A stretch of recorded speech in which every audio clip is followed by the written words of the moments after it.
आप सभी का एक बार फिर से स्वागत है आपके अपने YouTube चैनल पर। आज हम करेंगे क्लास 10 मैथमेटिक्स एक्सरसाइज 1.3।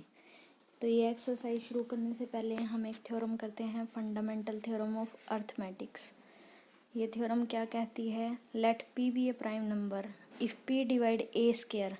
अगर P कोई प्राइम नंबर है और वो किसी नंबर A स्क्वायर को डिवाइड करती है, then P divides A where A is any positive integer. तो फंडामेंटल थ्योरम ऑफ अर्थमेटिक्स जिसका यूज़ हम इस एक्सरसाइज में करेंगे क्या है कि P कोई भी प्राइम नंबर है, अगर P डिवाइड करता है A स्क्वायर को तो P डिवाइड करेगा A को। Let us start exercise 1.3। इसके लिए आपको एक जनरल क्वेश्चन करा रही हूँ। कोई भी प्राइम नंबर होगा 2, 3, 4। To prove that root of a prime number √2, √3, √5 कोई भी आ सकता है आपके पास, √2, √3, √5 या √7, these numbers are irrational numbers. तो हम प्रूव करेंगे √5 is irrational. That is the first question of exercise. Prove that √5 is irrational. किसी भी चीज़ को अगर हम डायरेक्टली ना प्रूव कर पाएँ तो हम उसके लिए क्या करते हैं, हम कॉन्ट्रेरी मान लेते हैं। हम मान लेते हैं कि √5 इरेशनल नहीं है, √5 इज़ रैशनल।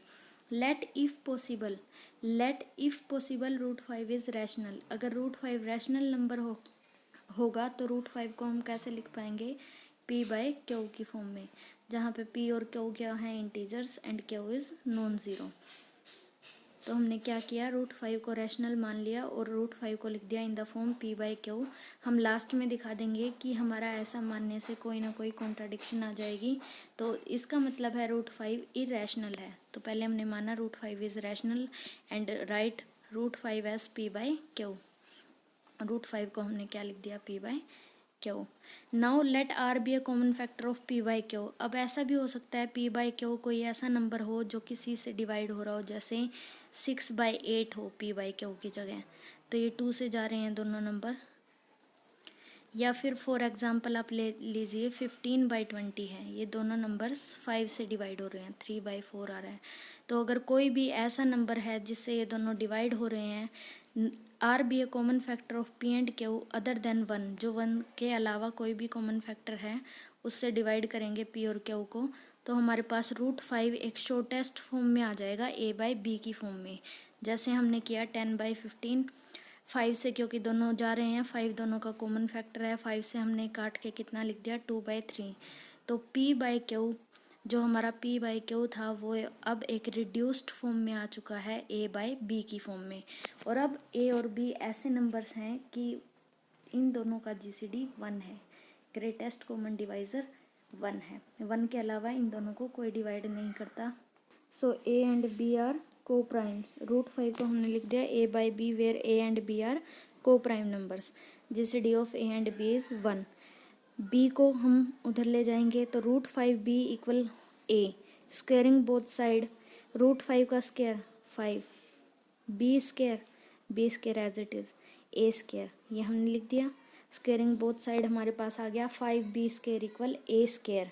दिस इम्प्लाइज 5 जो है वो डिवाइड कर गया किसको, A स्क्वायर को, तो 5 डिवाइड कर गया A स्क्वायर को, और 5 ने A स्क्वायर को डिवाइड कर दिया। 5 एक प्राइम नंबर है, 5 इज़ अ प्राइम नंबर।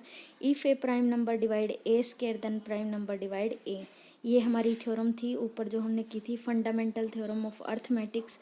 तो इसके अकॉर्डिंग 5 डिवाइड A, 5 ने A को डिवाइड कर दिया, दिस मीन 5 ने A को डिवाइड कर दिया, तो हमने A को लिख दिया 5 इंटू सम नंबर C, और ये वैल्यू हमने पुट कर दी in equation first where 5B square equal A square. A की जगह पुट करें 5C, 5B square as it is, A की जगह 5C whole square, 5B square equal 25C square. This implies 5 यहाँ से कैंसिल आउट कर देंगे तो B square equal 5C square. This implies 5 ने किसको डिवाइड कर दिया, B स्क्वायर को, 5 ने किसको डिवाइड कर दिया, B स्क्वायर को। Again by above theorem, fundamental theorem of arithmetics, if 5 divide B square then 5 divides B by above theorem. Now see 5 divides A and 5 divide B, पर हमने तो ऊपर कहा था A and B are such numbers, A and B are such numbers such that 1 is their greatest common divisor. लेकिन नीचे हमने contrary prove कर दिया कि 5 एक ऐसा नंबर है जिसने ए को भी डिवाइड किया है बी को भी, बट ए बी का जीसीडी 1 था। This shows that this is a contradiction. और ये कॉन्ट्राडिक्शन कब आई? ये कॉन्ट्राडिक्शन जब आई जब हमने √5 को रैशनल माना। This means √5 is irrational number. तो इसी के साथ हम √2, √3, √7, अगर हमें कोई भी ऐसा सम हो हम सेम पैटर्न से कर सकते हैं to prove it is irrational number. Next question जो हमारा है इसी से रिलेटेड है।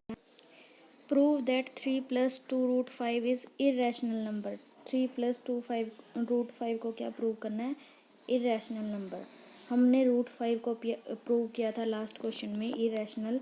3 + 2 √5 को प्रूव करना है। तो पिछले क्वेश्चन की तरह let if possible this is a rational number. अगर 3 + 2 √5 रैशनल नंबर हो गया तो बिल्कुल लास्ट क्वेश्चन की तरह इसे भी हम कैसे लिख सकते हैं? a/b। अब हम बाकी चीज़ों को राइट साइड पे ले जाएंगे। यहाँ पे सिर्फ हम √5 को रखना चाहते हैं। तो पहले हम 3 को लेके गए, ये यहाँ प्लस में था तो यहाँ जाके माइनस में, a/b -3। नाउ हम 2 को लेके जाते हैं, a/2b -3/2। तो ये क्या हो गया? तो √5 को हमने कैसे लिख दिया? √5 को हमने लिख दिया a/2b -3/2। अब हम देखें a/b ये एक रैशनल नंबर था, तो a/2b भी क्या होगा? Rational number. और 3/2 भी क्या होगा? Rational number.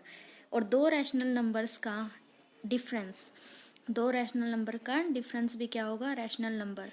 तो इसके अकॉर्डिंग √5 क्या हो गया? Rational minus rational number. √5 is a rational number. पर हमने पिछले ही क्वेश्चन में करा है √5 is not a rational number. हम वही सेम चीज़ यहाँ प्रूव कर देंगे अंदर कि √5 को रैशनल मानते हैं तो हम कॉन्ट्राडिक्शन आ जाती है। तो और ये कॉन्ट्राडिक्शन कब आई? जब हमने 3 + 2 √5 को रैशनल माना। तो 3 + 2 √5 भी इरेशनल होगा। इसके बाद इस क्वेश्चन का एक और जनरल पैटर्न है करने का, वो सजेस्टेड नहीं है कई बार, लेकिन अगर आप को ये चीज़ समझ नहीं आ रही है तो इसको बिल्कुल छोड़ने से अच्छा है कि आप इसको इस वे से ट्राई कर सकते हैं, but this is the standard way of doing.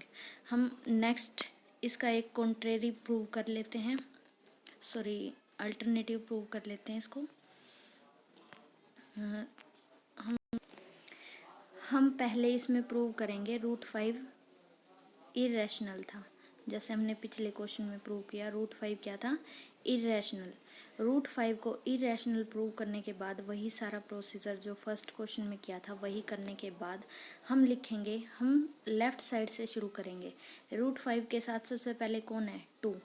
तो एक नंबर मल्टीप्लाइड है इरेशनल नंबर से, तो आप सोचो इरेशनल नंबर की मल्टीप्लाई अगर किसी रियल नंबर से हो तो वो इरेशनल ही होगा, तो 2√5 भी इरेशनल होगा।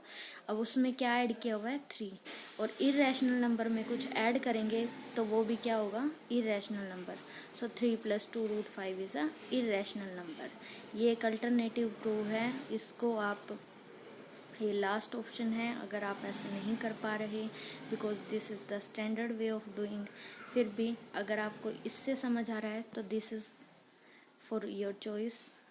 इसके बाद हम करते हैं ये एक्सरसाइज, इसके साथ कंप्लीट हो जाती है क्योंकि इसके जो नेक्स्ट सम है वो मैं आपको अभी दिखा रही हूँ सारे। ये आप देखिए इस एक्सरसाइज के बाकी जो क्वेश्चंस हैं, प्रूव दैट √5 इज़ इरेशनल ये हम कर चुके हैं। प्रूव दैट 3 + 2 √5 इज़ इरेशनल ये भी हम कर चुके हैं। प्रूव दैट 1/√2 इज़ इरेशनल, इसके लिए हम क्या करेंगे? √2 को इरेशनल प्रूव करेंगे। And reciprocal of irrational number is again irrational number, so 1/√2 is irrational. इसमें हम प्रूव कर देंगे √5 को इरेशनल। अगेन सेम पैटर्न में 7√5 क्या हो जाएगा? इरेशनल। ये सेम क्वेश्चन जैसे आपने सेकंड किया है, √2 को इरेशनल प्रूव कर देंगे और उसमें 6 ऐड किया तो ये भी क्या हो जाएगा? इरेशनल। इसके साथ ये एक्सरसाइज हमारी फिनिश्ड। अब हम नेक्स्ट एक्सरसाइज के थोड़े से बेसिक कंसेप्ट्स कर लेते हैं ताकि हमें कल की वीडियो के लिए थोड़ी हेल्प मिले। तो हम 1.4 के थोड़े से कंसेप्ट अभी करने जा रहे हैं, तो ध्यान से देखिए। ये टॉपिक आपका 9th क्लास से ही रिलेटेड है। इसमें क्या बताएंगे हम? डेसिमल एक्सपेंशन, किसी भी नंबर का, किसी भी रैशनल नंबर का डेसिमल एक्सपेंशन जो होता है वो कितने टाइप का होता है और उसके अकॉर्डिंग हम कैसे क्लासीफाई करते हैं। तो सबसे पहले डेसिमल एक्सपेंशन 3 तरह का होता है, terminating, non terminating, recurring, non terminating, non recurring. देखिए मतलब समझते हैं, टर्मिनेटिंग या फिर शांत, मतलब जिसका डेसिमल एक्सपेंशन कहीं ना कहीं एंड हो जाए। जैसे आप ये नीचे क्वेश्चन देख रहे हैं 33/8, इसको हमने अगर डिवाइड किया 4.125, यहाँ पे ये क्वेश्चन फिनिश हो गया।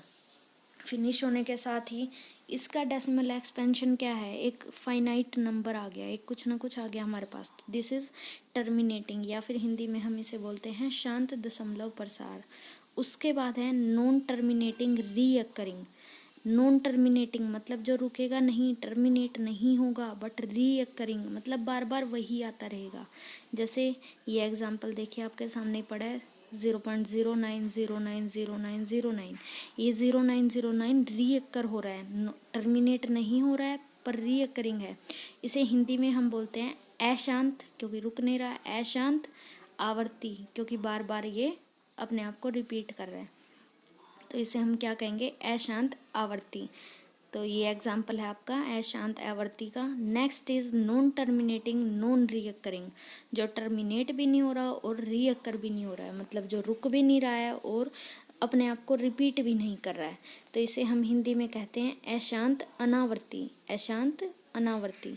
इसका एक एग्जाम्पल हम ले लेते हैं, फॉर एग्जाम्पल आप ले लो 0.0100100001, ये ना तो रिपीट हो रहा है और ऐसे सोन चलता जाएगा, ना ये आगे जाके रुकेगा, इसलिए इस चीज़ को हम क्या कहेंगे, नॉन रिपीटिंग नॉन रीअकरिंग।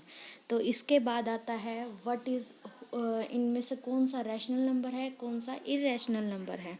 जो टर्मिनेटिंग होगा, जिसका डेसिमल एक्सपेंशन टर्मिनेटिंग होगा या non recurring, sorry terminating recurring होगा, नॉन टर्मिनेटिंग रीअकरिंग होगा, इन दोनों को हम कहेंगे रैशनल नंबर। और जो ये होगा NN, non terminating non recurring, इनको हम कहेंगे इरेशनल नंबर। इसके बारे में डिटेल से हम अपनी नेक्स्ट वीडियो में स्टडी करेंगे। जो 1.4 का कंसेप्ट है बेसिक, वो यही यूज़ करेंगे हम रैशनल और इरेशनल को क्लासीफाई करने के लिए। तो next for 1.4 see my next video. और इसी के साथ ये 1.3 का कंसेप्ट जो आपका है वो आपको आई होप समझ आया होगा।